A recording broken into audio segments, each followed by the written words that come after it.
ہے اپنی سلیب یعنی وہ مقررہ دکھ جو خدا باپ نے مقرر کیے ہیں آپ کے لیے، ان پہ آمین کہنا ہے۔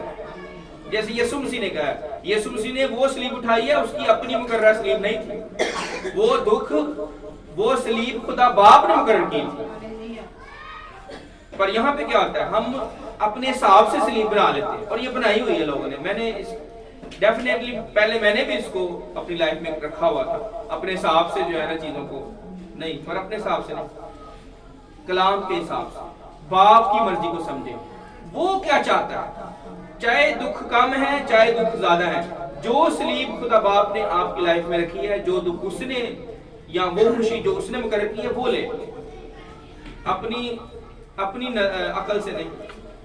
ہم اس کو سمجھتے کہ یہ وہ مزاج ہے جو مسیح کا ہے، بھائی یہ وہ پورا مزاج نہیں ہے۔ یسوع مسیح کے پورے مزاج کو سمجھے تو اس نے کسی چیز میں اپنی مرضی نہیں چلائی، اپنی مان مانی نہیں کی، اس نے ہر ایک سٹیپ پہ، ہر ایک بات میں، روزمرہ کے چھوٹے چھوٹے کاموں میں باپ کی مرضی کو پورا کیا۔ ایون کھانے کے اوپر، کھانے پہ جب ہم سمجھیں گے جی ہم کھانا جو کھاتے ہیں اس میں کون سی خدا کی مرضی پوری ہونی ہے، ہم ایسے کہیں گے، ہم کھانے کو معمولی سا لیں گے، جو عام کھانا ہم کھاتے ہیں روزمرہ کی لائف میں، ناشتہ کرتے ہیں، دوپہر کا کھاتے ہیں یا رات کو کھاتے ہیں، ہم سمجھیں گے کہ عام جو کام ہے یہ خدا کی مرضی سے، یہ ہم نے اپنی مرضی سے کر لیا۔ پر وہاں پر بھی یسوع مسیح جو ہے باپ کی مرضی کو پورا کرتا ہوا نظر آتا ہے بائبل میں۔ جب یسوع مسیح جو ہے وہ سامری عورت کو کلام سنانے کے لیے کنویں پہ بیٹھے تھے، تو وہاں پہ جب شاگرد کھانا لے کے آئے تو انہوں نے کہا اے استاد کھانا کھا لے، تجھے بھوک لگی۔ اس نے کہا میرا کھانا یہ ہے کہ میں اس کی مرضی پوری کروں جس نے مجھے بھیجا۔ دیکھ لیں وہ کھانے پہ بھی کہہ رہے ہیں، میرا کھانا یہ ہے، کیا ہے کہ میں اس کی مرضی کو پورا کروں جس نے مجھے بھیجا۔ یہاں پہ کیا کرتے ہیں ایماندار، وہ کہتے ہیں پہلے کھانا تو لے آؤ نا، تو بعد مرضی پوری کریں گے، ضرور کھانا کھاواں گے تو کریں گے، لاجک دیتے ہیں۔ پر یہ لاجک غلط، یہ لاجک مسیح کی لاجک نہیں۔ مسیح کی لاجک یہ ہے کہ جان جاتی ہے تو جائے، پہلے باپ کی مرضی پوری ہو۔ کھانا کیا چیز، اس میں سے نے کیا، کھانا زندگی کھانے سے اور بدن اوڑھنے سے بڑھتا ہے۔ یہ کسی نے نہیں کہا، کسی نبی نے یہ نہیں بتایا۔ اور یسوع نے کہا میں تمہیں بتاتا ہوں کہ یہ خیال نہ کرو کہ ہم کیا کھائیں گے، اور نہ ہی اپنے بدن کا کہ کیا پہنیں گے۔ کبوں پر غور کرو، چڑیوں پر غور کرو، وہ نہ بولتے ہیں نہ کاٹتے ہیں، اور نہ ہی ان کا کوئی گھر ہے، تو بھی خدا انہیں کھلاتا ہے۔ کیسے ہے کہ تمہیں نہ کھلائے؟ اپنی چھوٹی سی چیز سے ہم اپنی برکت لوز کر دیتے ہیں۔ جب ہم یہ کہتے ہیں کہ یہ لے آؤ جی کھانا لے آؤ پہلے، اکثر یہ ہوتا ہے، یا ہم یہ نہ بھی کہیں پر ہماری جو ایکشن ہے وہ بتا دیں گے کہ ہماری پریورٹی کھانا ہے کہ خدا ہے۔ اور یہاں پہ یسوع مسیح کے سامنے کھانا رکھا جا رہا ہے، حالانکہ وہ بھوک میں ہے، پر وہ کہہ رہا ہے میرا کھانا یہ ہے کہ میں اس کی مرضی پوری کروں۔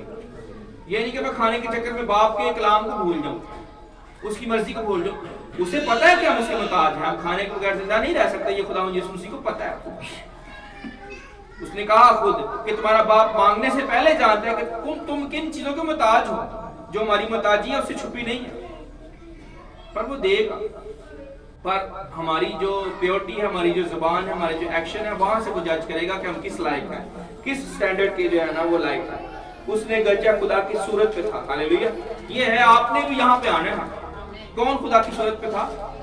یسوع مسیح، اور وہ چاہتا ہے کہ ہم خدا کی صورت پہ آئیں، اس کے بیٹے اور بیٹیاں بنے۔ تو وہ تب بنیں گے جب ہمارے اندر مسیح کا مزاج پورا ہے، یعنی وہ سٹیپ، وہ طریقے، وہ جو نا حکمت جو یسوع مسیح کی روزمرہ کی زندگی میں نظر آتی ہے۔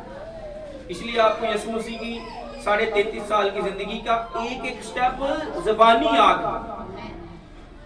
مجھے یسوع مسیح کی باتیں جو خاص کر انجیلوں میں ہیں، اکثر مجھے اس کی باتیں ایسے تخت نشین جیسے دل کے اوپر لکھی ہوئی ہیں۔ اور ایک دن میرے بھائی بڑے کوشچن کر رہے تھے کہ یہ آتی کہاں سے آپ کے اندر سے، ہمیں تو حوالے نہیں یاد رہتے، اور اس طرح سے بالکل ایز اٹ از جو آپ کے اندر آیت نکلتی یہ کیسی آ جاتی، میں حیران ہوں۔ تو تب آئے گی جب آپ روح سے پیدا ہوئے ہوں نئے سرے سے، تب آپ یسوع مسیح کی بات کو نہیں بھولیں گے، اس کی ایک ایک بات آپ کو یاد رہے گی۔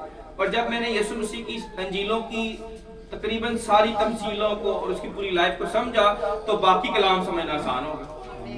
پیچھے جو پرانے عہد میں لکھا ہوا ہے، جو نئے عہدنامے میں شاگردوں نے کہا، جو سلیمان بادشاہ نے کہا مثال میں، جو وائس کی کتاب میں ہے، جو زبور میں ہے، وہ سب میرے لیے ایزی ہو گیا، کیونکہ یسوع مسیح حکمت کا منبع